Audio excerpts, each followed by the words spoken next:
อ้ายขอรับรองขอวอนเทวาดินฟ้า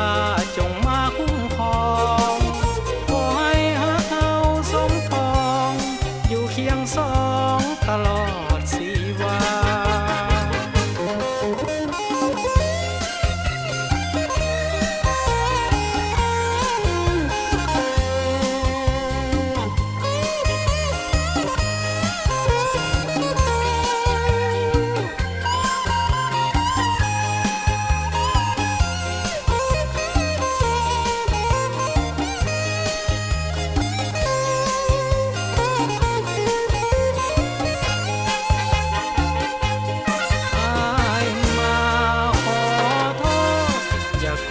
เครื่องเรื่องเก่าเรื่องหลัง